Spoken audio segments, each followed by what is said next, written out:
you swear or affirm that the testimony you're about to give will be the truth, the whole truth, and nothing but the truth, so help you God? Yes. Okay, very good.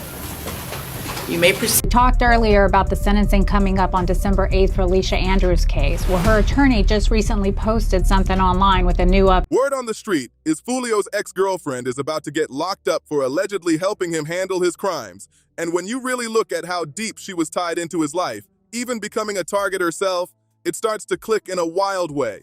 So what was Foolio really doing? And how did things spiral to the point where she got pulled into all this drama? Let's break it down step by step. From Moncrief to a long, messy gang conflict that stretched for years, this story didn't just pop up overnight. Way before any courtroom scenes, before judges, before anyone had to sit in front of a jury and explain their side, Charles Andrew Jones II, the name behind Julio Foolio, was already caught in a cycle that kept dragging him back in. Well, that happened to you, right? Your girl got shot? Is that My right? car got shot up. Your car got shot and your girl was in the car, right? Yeah. And Moncrief wasn't your average neighborhood. It had its own codes and pressure long before music ever became part of his identity. Growing up there meant being surrounded by crime, where loyalty to a group wasn't a choice, and where some teens carried weapons instead of just school bags. By his teenage years, he already knew what juvenile detention felt like. Around 2015, at about 17, one of the first widely known run-ins with serious policing happened when he and some friends were reportedly seen in a movie theater parking lot. And according to public reports, the group flashed firearms. Police stepped in, and the situation ended with multiple loaded firearms being taken and several arrests going down. Foolio reportedly spent about a month locked up after that. By then, he was already closely tied to the 6 Block set, a group on Jacksonville's north side linked to a bigger label known as KTA, an acronym people said stood for Kill Them All, which already gives you a sense of how serious things were getting. Bro, I got their first gun in my 7th grade, 6th going to 7th, the Deuce 5. So. At the same time, his music was starting to gain traction fast. Tracks like Coming Up were moving around Jacksonville, and his name was buzzing in a way that went way beyond a typical young rapper trying to be heard. His lyrics weren't vague or just for show. They pointed at real neighborhoods, real rival groups, real losses, and real payback situations that people in the area could recognize instantly. To someone outside the city, it might have just sounded like music, but to investigators, it came off like a live play-by-play of ongoing street conflicts.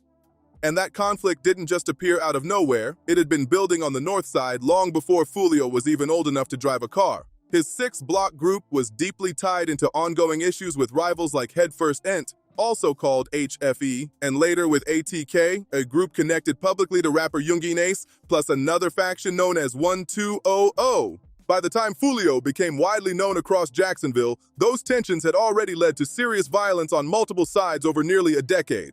The number of lives lost connected to that wider conflict is heavy, with names like Raquan and Darius Murray, Lenford Smith, Eldridge, Lil Rap, Beauford, Tyrese Bubba, Little John, Jaquan, John Walker, Shawnell Blow Craxey, Mahone Span, and Dion Cheeseborough appearing in reports tied to the violence surrounding his circle.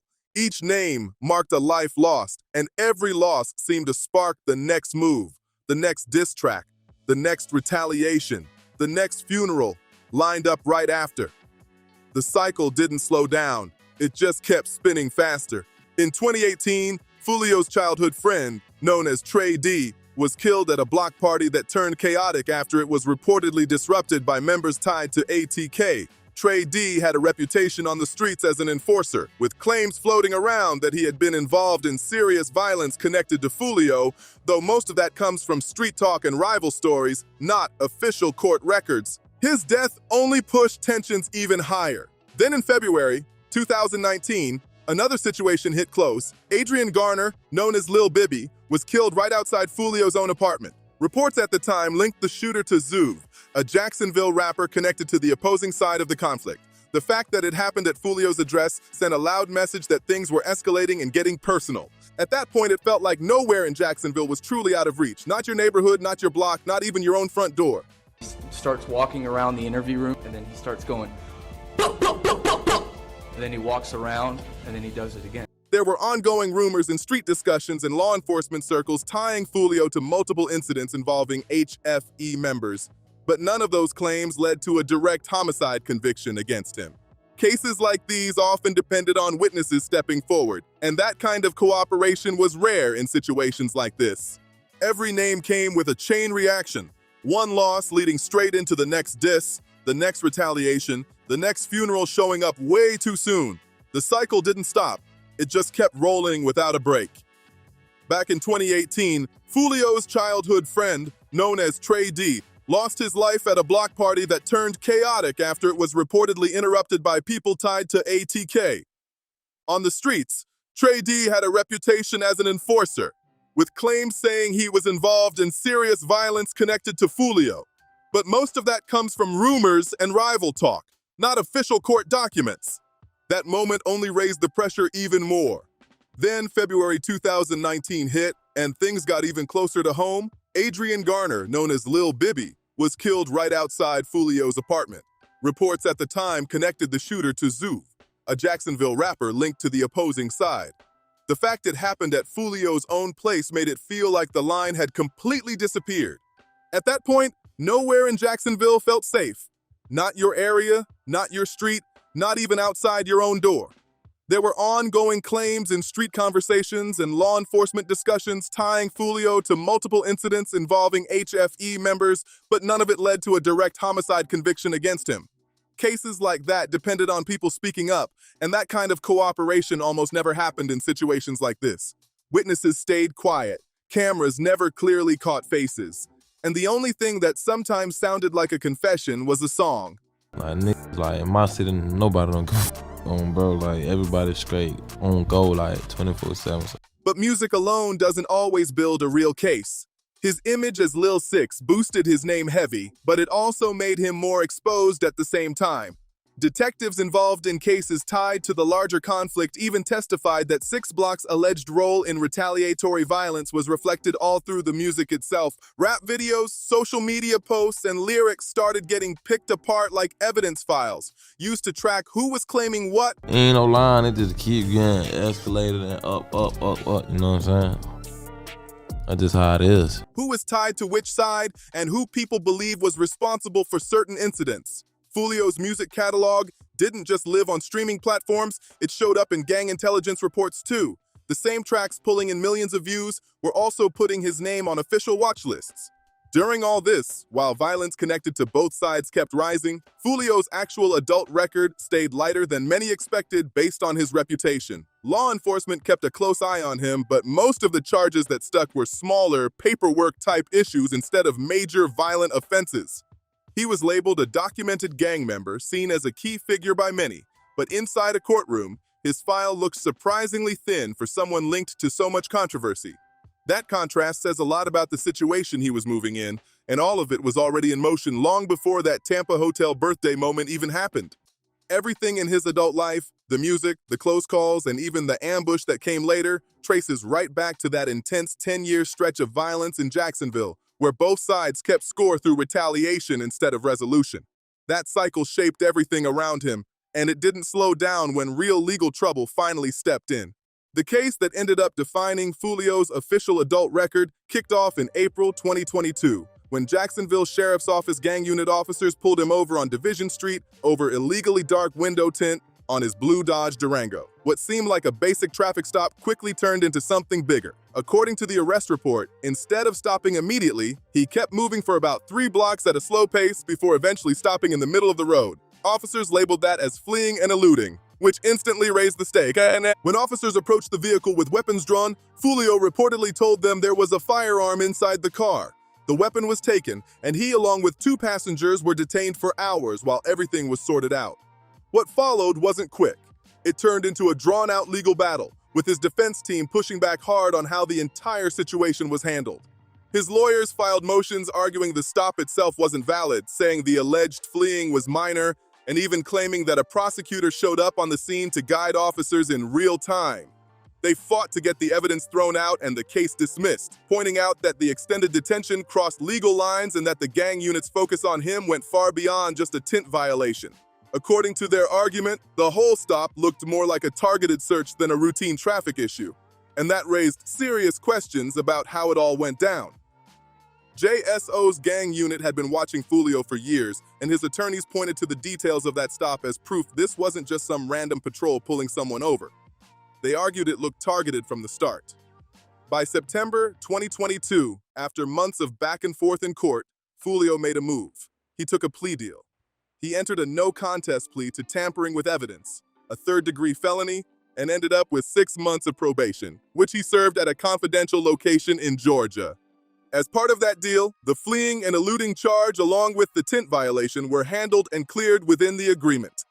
Prosecutors had been aiming for a much heavier outcome, up to 3 years if things went to trial and ended in a conviction.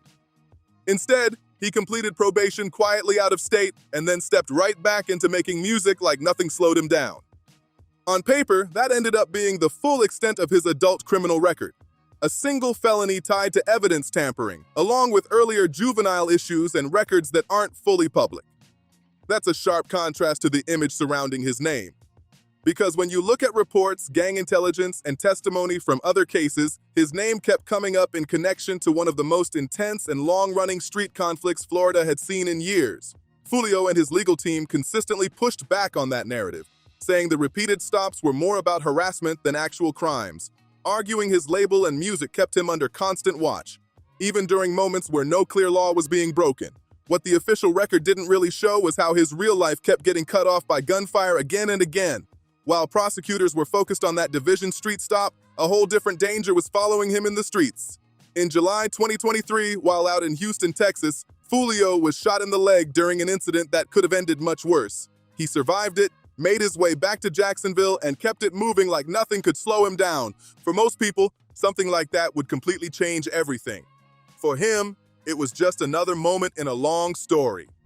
Then just a few months later in October, things escalated again.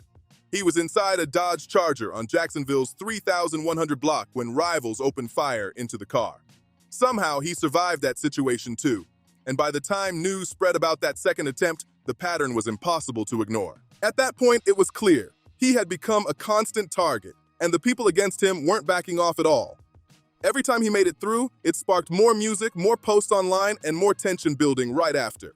Foolio started leaning into that survival image, turning it into part of how people saw him. Fans talked about it like it made him untouchable, while rivals used those same moments to push their own narratives in diss tracks. But those situations didn't just affect him. The danger didn't always stay locked on one person. Shots fired in those moments didn't always land where intended. Sometimes vehicles nearby were hit, sometimes people in those cars had nothing to do with anything going on, and at times even women connected to his life were caught up in the fallout of it all. Well, that happened to you, right? Your girl got shot. Is that My right? car got shut up. Your car got shot and your girl was in the car, right? That's where the story really shifts, from what's written on paper to what was actually happening in real life. Because while the legal record mostly shows things like evidence tampering and probation in Georgia, the real impact of everything around Foolio kept hitting the people closest to him instead of him directly. Your car got shot and your girl was in the car, right? Yeah, I wasn't in the car. She was driving. Investigators later connected ballistics from earlier incidents to the weapons used in his eventual killing, showing just how tightly everything was linked. The same firearms kept appearing across different cases, moving from one situation to another. Detectives working on cases tied to rival groups would run tests and find matches to shootings that had targeted Foolio years before. That alone paints a picture of how connected and ongoing the situation really was. Those weapons weren't just sitting still, they were being passed around, and the conflicts moved right along with them. By spring 2024, Foolio had already survived 2 confirmed attempts on his life in less than a year, finished his probation, and was fully back in the spotlight making music. On top of that, he was openly calling out rivals who hadn't been able to take him down, which only added more tension to an already serious situation. During that same period, he also did multiple interviews where he spoke about how the violence around him affected the women in his life. One of those interviews stood out the most, giving a clear look into how he viewed the situation and how far things had gone. That moment ends up leading directly into the next part of the story. What he told Adam 22 about his girlfriend getting shot really gave people a deeper look into how serious things had become. During his interview with Adam 22 on No Jumper, Foolio sat down to talk about music, rivalries, and how things move in his city. Adam opened the conversation on a thoughtful note, pointing out that back when he was growing up listening to rap, Even during intense moments like the Tupac and Biggie era, there were still certain lines most artists wouldn't cross. He asked Foolio straight up if those lines still existed in Jacksonville, or if everything had changed. Then he pushed further, bringing up some of Foolio's own tracks, including ones that mentioned rival grave sites. Adam questioned whether that kind of content might be something Foolio could regret later, especially since he viewed death as something serious that shouldn't be disrespected. He made it clear that from the outside, it looked like there were no boundaries left between the music and the real-life situations behind it. Foolio didn't hesitate with his response. He said on camera that there was no line anymore. He explained that things had escalated beyond what people would consider normal, and that the situation just kept getting more intense over time. Adam then shifted to a more personal concern, saying he worried about waking up one day and seeing Foolio's name, or even Youngin Ace's name, in a headline. He pointed out that both artists came from the same city and were now making real money through music, which made the stakes feel even higher. He said he hoped there was still some kind of way things could calm down before more lives were lost. Foolio heard that, but the way he explained it showed a completely different mindset about how things actually played out in Jacksonville. In his view, people were going to do whatever it took to reach their target, whether that meant dropping songs, catching someone slipping with their partner, or pulling up when they least expected it. According to him, it wasn't just about direct rivals anymore. The situation had grown past that point. Anyone close enough to matter could end up getting pulled into it. And that's when the conversation got personal. Adam shifted the focus right onto Foolio's own situation, bringing up the fact that his girl had been shot before. Foolio confirmed it calmly, saying, "Like I said." Then he added more context, and that detail changed everything. He explained that he wasn't even in the car when it happened. The vehicle was being driven by a woman, and she ended up getting hit in a situation that was meant for him. That moment made it clear how unpredictable and serious things had become. Adam asked directly if she was hit, and Foolio said yes, but also made it clear she survived. Then came a small but important clarification about who she actually was in his life. He explained it in his own words, using the slang from his city, making it clear she was his ex, not his current girlfriend. That detail hit different because it showed just how close she still was to his day-to-day life. An ex still around, still involved enough to be driving his car at that moment, and the way Foolio spoke about it so casually like it was just another detail showed how normalized these situations had become around him. You are claiming to this jury that you're not in a relationship with him anymore. Is that true, ma'am? I'm not. I said he may think that because I never broke up with him, but I'm not. Adam tried to point out that, under normal circumstances, something like that should be completely off limits. Foolio agreed in theory, but made it clear that in Jacksonville, things didn't work like that. There were no protected categories anymore. In that environment, even an ex could become a target just like anyone else. That moment revealed a lot all at once. It showed that the people closest to Foolio, including women he had relationships with, were exposed to real danger in a way that goes against what older street codes used to be. It also showed that Foolio understood the shift. He knew the rules had changed and that reality wasn't something he was denying. Most importantly, it made it clear that an ex-girlfriend in his life wasn't just part of his past. She was someone who had already been caught in a situation where she took gunfire meant for him. That interview plays a big role in understanding everything that comes next. It sets the tone for how people would later react to any news involving women connected to him. It shows that this wasn't new, that women around him had already been pulled into situations tied to the same violence that was being talked about in the music. It also highlights something deeper. Those women weren't protected from what was going on. If anything, they were navigating through it and surviving based on timing and chance more than anything else. But what the interview didn't touch on was another woman, connected to a different side of the same conflict, who would later end up in a Tampa courtroom for completely different reasons. And that's where the story takes another turn, because this woman wasn't his ex, and she wasn't his current partner either. But somehow, her situation still became tied into the larger narrative surrounding Foolio in a way that raised even more questions. Alicia Andrews, the Tampa ambush, Isaiah Chance, and the trial. This is where everything comes to a head. Around 4:30 in the morning on June 23rd, 2024, in the parking lot of a Home 2 Suites by Hilton next to a Holiday Inn near the University of South Florida, 3 armed individuals stepped out of a vehicle and opened fire. Just one day earlier, Foolio had turned 26. He had driven down from Jacksonville with a small group celebrating his birthday at clubs across Tampa, even posting his location openly on social media.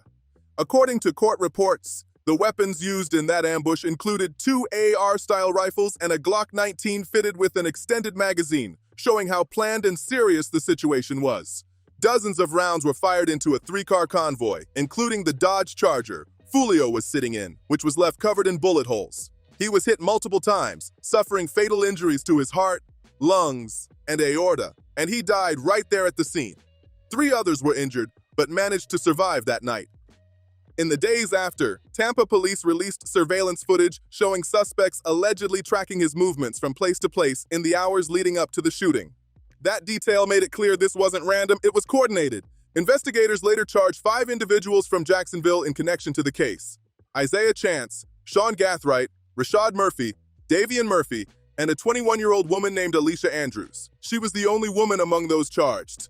According to court coverage, she was in a relationship with co-defendant Isaiah Chance, who was described as being affiliated with a rival group connected to the ongoing conflict involving Foolio's 6th block. Prosecutors argued that the 4 men, Chance, Gathright, Rashad Murphy, and Davian Murphy, were all tied to either ATK or 1200. From the beginning, they made it clear that Andrews herself was not part of any gang. But what they focused on was her alleged role in helping the situation unfold.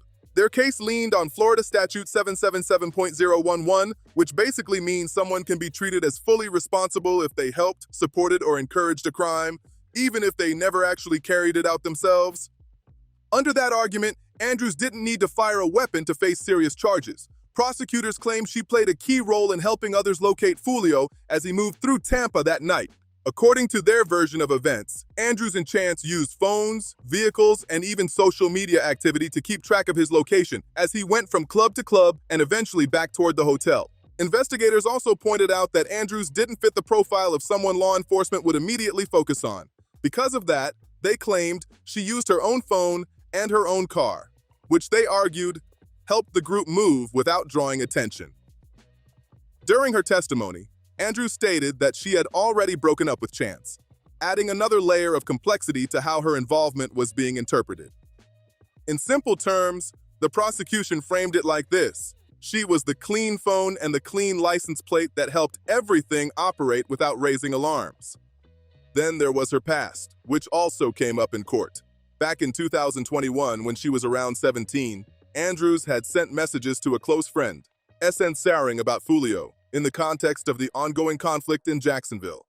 According to trial coverage, she wrote things like, "I don't like Foolio, he need to die," while also referencing a previous shooting where she mentioned someone had been injured and a friend of hers had passed away. Prosecutors used those messages to argue mindset, while the defense pushed back on how much weight they should really carry. Prosecutors brought those texts into court to argue that her hostility toward Foolio wasn't new. It had been there for years. But that wasn't all they relied on. The state also introduced deleted text conversations between Andrews and Chance, Instagram messages, Cash App transactions, and even communications after the shooting, including 3-way calls. There were also reports of personal jail messages exchanged after Chance was taken into custody, adding even more layers to what they presented. Testimony and digital evidence suggested that Andrews may have helped handle certain items after the incident, including a pink duffel bag that prosecutors linked to efforts to clean up following the shooting. That detail became a key part of their argument. The trial itself stretched across 8 days, all taking place in front of Judge Michelle Cisco in Florida's 13th Judicial Circuit Court in Tampa. On day 8, October 31st, 2025, Andrews finally took the stand. Her attorney, Jeremy McClimont, guided her through her version of events step by step. "Do you swear or affirm that the testimony you're about to give will be the truth, the whole truth, and nothing but—" "Yes." "Okay. Very good. You may proceed." She told the jury that she had gone to Tampa to spend time with Chance. According to her, during part of the time when others were allegedly tracking movements, she stayed back at an Airbnb, posting on social media about jewelry and food. She said she heard gunshots but didn't know what had happened at first, later finding out about Foolio's death through TikTok. When it came to those 2021 messages, she downplayed them, describing them as nothing more than gossip rather than serious intent. The crime tied to Andrews' conviction is not about something Foolio did. He wasn't a defendant in this situation at all. He was the victim. The case centered on his death, and in the courtroom narrative, He was the person prosecutors said was tracked and targeted, leading up to that early morning ambush in a hotel parking lot around 4:30 a.m. When you look at Foolio's actual past relationships, the women he was romantically involved with appear in a very different way in his story. They show up as victims, not as people helping carry anything out. The woman from the Jacksonville shooting he mentioned in his interview with Adam 22 was an ex who ended up taking bullets meant for him while driving his car. She survived, but that situation stands as one of the closest real examples connected to his personal life. And even then, she was a target, not a participant. There's no solid public record showing that any of Foolio's confirmed ex-partners were tied in court or credible reporting to helping with or encouraging his alleged actions.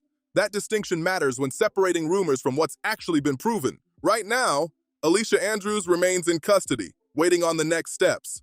Whether that's a new judge, a sentencing date, or possibly even another trial. Meanwhile, the men accused of carrying out the shooting are still waiting for their turn in court. And as all of this continues, the larger story behind Jacksonville's long-running conflict keeps unfolding, not with resolution, but with more court dates, more legal battles, and more unanswered questions still hanging in the air.